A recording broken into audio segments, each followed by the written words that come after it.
बहुत हो गया इजराइल का जुल्म।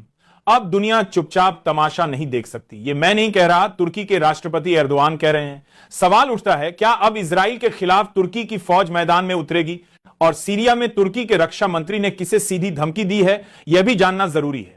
इधर ईरान को लेकर एक बड़ा दावा सामने आया है।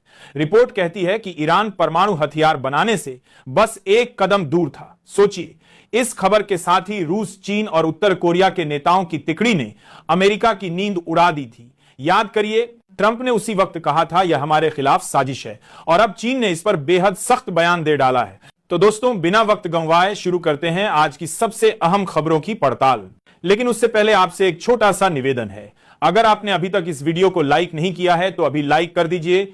वीडियो को अपने दोस्तों और परिवार के साथ शेयर करना मत भूलिए, और कमेंट में हमें जरूर बताइए कि आप इस वीडियो को भारत के किस शहर या किस राज्य से देख रहे हैं। दोस्तों, बड़ा सवाल है, क्या तुर्की इजराइल के खिलाफ अपनी फौज मैदान में उतारेगा? क्या वाकई इजराइल की जुल्म की मशीन को रोकने तुर्की सामने आएगा?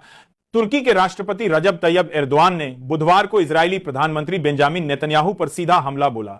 उन्होंने नेतन्याहू को तानाशाह और जालिम करार दिया। एर्दोआन ने कहा, अब दुनिया चुपचाप तमाशबीन नहीं रह सकती।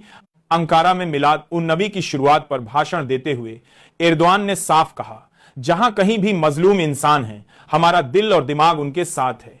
जैसे शरीर के अंग एक दूसरे से जुड़े होते हैं, जैसे ईंटें मिलकर दीवार बनाती हैं, वैसे ही हम सब एक हैं। यही वजह है कि हम फिलिस्तीन के साथ हैं, हम गजा के साथ हैं। एर्दोआन ने और आगे बढ़कर कहा, अगर हमारा आधा दिल यहां है तो आधा दिल गाजा, फिलिस्तीन, यमन, सूडान और अफगानिस्तान के पीड़ित लोगों के साथ है। हमारी दुआओं में हर सताए हुए इंसान शामिल हैं। हमारी सजदे की चादरें आंसुओं से भीग रही हैं। उन्होंने भरोसा दिलाया, हम न कभी मायूस हुए हैं, न होंगे, न कभी निराश हुए हैं, न होंगे। चाहे हमारी सरजमीन पर कितना भी जुल्म हो, अन्याय हो या बेरहमी हो, हम उम्मीद का दामन कभी नहीं छोड़ेंगे। दोस्तों, एर्दोआन का भाषण सुनने में तो बहुत शानदार लगता है, दिल को छू लेने वाला। लेकिन सवाल यह है, क्या सिर्फ भाषण से फिलिस्तीन आजाद हो जाएगा? क्या सजदे में रोने और दुआ करने से गाजा पर बरस रहे बम रुक जाएंगे, या फिर इसके लिए असली कदम उठाने पड़ेंगे? एर्दोआन ने खुद कहा है, हम तमाशबीन नहीं रह सकते। यानी इजराइल जो कुछ कर रहा है उसे चुपचाप देखना अब मुमकिन नहीं।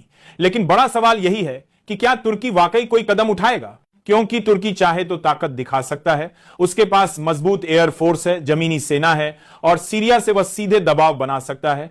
इधर तुर्की के रक्षा मंत्रालय ने गुरुवार को सीरियन डेमोक्रेटिक फोर्सेस यानी एसडीएफ, जिसमें ज्यादातर कुर्द लड़ाके शामिल हैं, को कड़ी चेतावनी दी। मंत्रालय ने कहा, एसडीएफ को तुरंत सीरियाई सेना में शामिल होना चाहिए, और ऐसे हर बयान